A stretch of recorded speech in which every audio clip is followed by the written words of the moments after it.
In the hot jungle night, Robert Regan returns from a fruitless trip to the native capital, bringing word that the head priest of the Bonzes will not order Dorothy's release. Bob and Betty, unknown to Chandler, have gone to the temple to offer their lives in Dorothy's place. Chandler goes to Bob's room and finds him gone. He looks for Betty. At that moment, he hears in the distance the sound of the jungle drums. Chandu the Magician.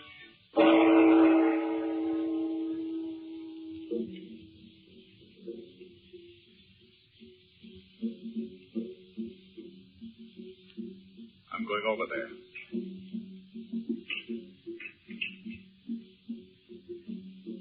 That's not in the temple. Wait a minute, Frank. Don't go over there alone. Did you hear that? That's in the jungle. You think they've got the children out there? I'm certainly going to go and see. I'm wondering how we can reach the place where they are. Come on. Let's see if we can find a path. There should be one behind the temple. Let's go down this way and keep in the shadows as long as we can.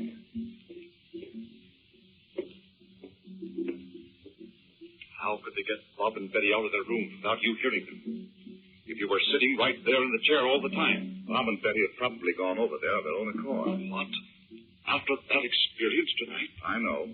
But if they heard that drum booming and thought Dorothy had been taken out there to the jungle, they might go there. Here. Walk along by the temple wall. Let's see if we can find a path. Oh, there's something uncanny about this place. I felt it when we first came. I feel it again tonight. I've been to a lot of jungle since I left here for the capital, but this is the only place I've noticed that feeling of horror. It seems to fill the very air. You're right.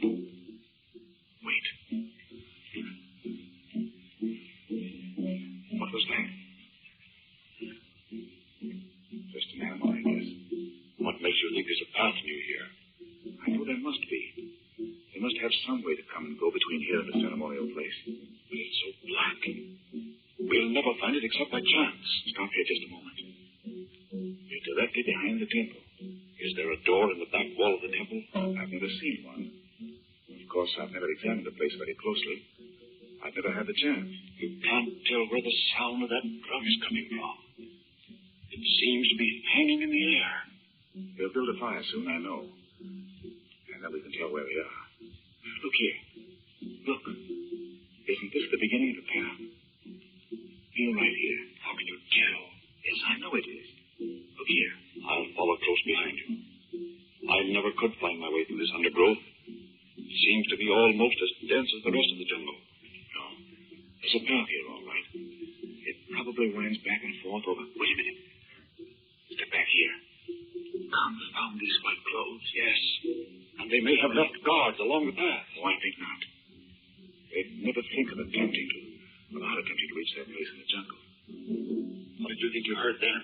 It sounded like someone walking very softly. Do you think it was the children? No. How could the children find their way in here? They couldn't alone. Look out. Here's a place where the path turns. You'll have to go faster. You mustn't be caught out here after daybreak. Look. There's the fire. We'll be there in a moment. I hope we don't burst out of this jungle and meet those fellows face to face. No, we mustn't do that. But if they're engaged in the fire ceremony, they won't be looking this way. What do we do if they actually have Bob and Betty? Let's meet that when we come to it. Wait a minute. We're almost there. See that last dim strip of jungle there before the clearing? Do you think we'd dare wait right in the path? When their meeting's over, we'll be right in their way. Let's wait a few moments anyway. See what's going to happen. Can you see them? Here, look through here. Right under this branch. Bob and Betty aren't there. Do you suppose they've hidden them somewhere? They may have. Although I don't know why they would.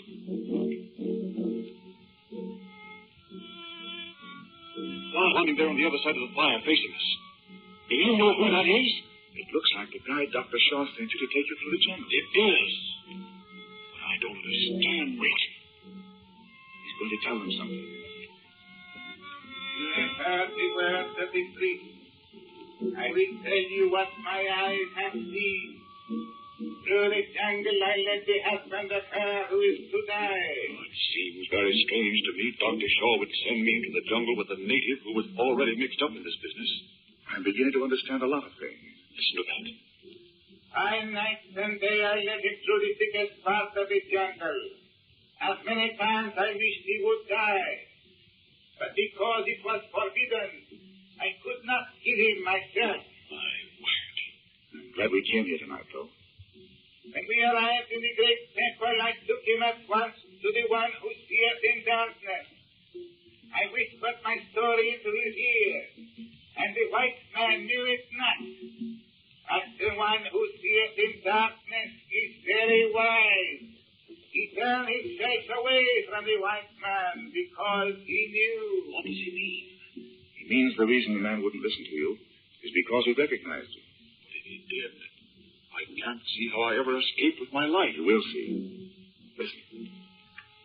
The one who seeth in darkness has said, return the white man to the village alive. The way of the white man is straight. If his woman dies, he will restore to the temple the great emerald. But Frank, don't you see what they mean? There's no chance of releasing Dorothy. They're going to kill her to make me give up the emerald. Of course, that's what they mean to do. Do they mean the emerald you have? The one in the lid of the emerald casket? Yes. Listen. Let's see if we've heard the last of this. And so I bring to you the message of the one who seeth in darkness. Fear not the white woman at the feast of the darkened moon. It is finished. Come on, Robert. Let's get out of here. This meeting will break up in a few moments, and we'll be caught here in this narrow path.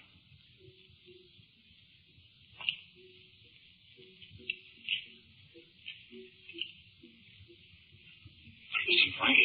Listen to me. Surely you'll return the emerald to these people rather than have Dorothy killed? Come along quickly. I'll explain as we go. I don't know how much longer that meeting will last, and there's no sign of Father Betty. The reason I don't give those people the emerald, Robert, is because it doesn't belong to them. Oh, but it must. Why do you keep going over this business of the theft of the emerald if it's not theirs? This tribe is a depraved lot who live by pillage, and they've admitted to their membership criminals of every nationality in the world, almost, who enlist with them, hoping they may profit by the robberies and murders these people do. And you mean you think that fellow took me to the wrong person and not the head priest of the Bonzes after all? Yes. And don't you see what that means? I know. What does it mean? So, here we are at the back of the temple again.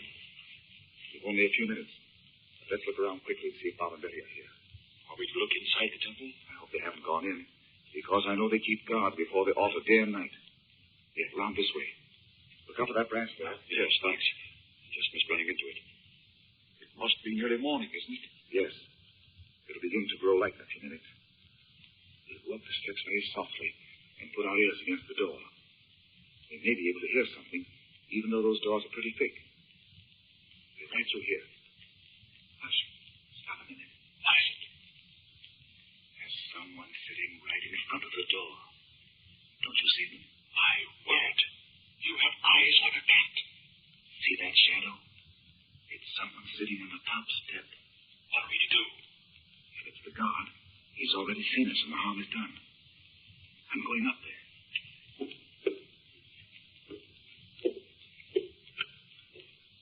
Look. It's Bob and Betty. They're both sound asleep. What in the world? Bob! Bob! Betty. Wake up, Betty. Oh, why, Uncle Frank. Father. Oh, is it time to get up already? What's the matter? Oh, gee, Betty. We went to sleep. Now I bet we've spoiled it all. What's the matter? Oh, aren't we silly? What are you doing here? Bob. Oh, it's all my fault. Oh, now it is not. Suppose we go back to the inn before those natives come back here. Yes, indeed. Well, Uncle Frank, we thought maybe if we came to the temple and asked the priest to let us take us instead of Mother, they'd do it and let Mother go. Yeah, but I thought of it. Betty didn't, Uncle Frank. I didn't go to bed at all when you took me back to the inn. I just went right in Betty's room and waked her up, and I thought of it all by myself. No, you didn't. It was nearly all my fault. I thought up all the details. Oh, does it matter whose fault it is? Oh, please don't scold Bob, Uncle Frank. She... I'm not going to scold either one of you. I know what courage it took to offer yourselves to those savages, thinking they'd take your lives. Here, let's go this way. You'll be protected by the blackness of the trees. We won't be out in the open at all until we reach the sun. In. Listen to me, both of you, please. Don't keep trying to do these things. Don't you suppose if those priests would accept another life in your mother's place, I would long ago have offered mine, and so would your father. We never thought of that. We just couldn't imagine what anybody'd do without you, Uncle Frank. Gee, no. Now, don't you go trying it, will you? Listen, Bob and Betty. I want you to promise me you'll try nothing of this sort again. Because at last I think I'm on the track of an idea that will help us get your mother away from those natives. Honest? Are you really, Uncle Frank? Don't you see? He mustn't be hampered by worrying about you doing these foolish things every time his back is turned. Well, I'll promise. So will I. Oh, gee, Uncle Frank, you think you really can get her away? You know, wait a minute. There's someone in our sitting room. How can you see anybody in this blackness? I didn't see him. I heard him. Wait a minute. Hear that? Who is it, Frank? Can you tell? I certainly can. It's Dr. Shaw.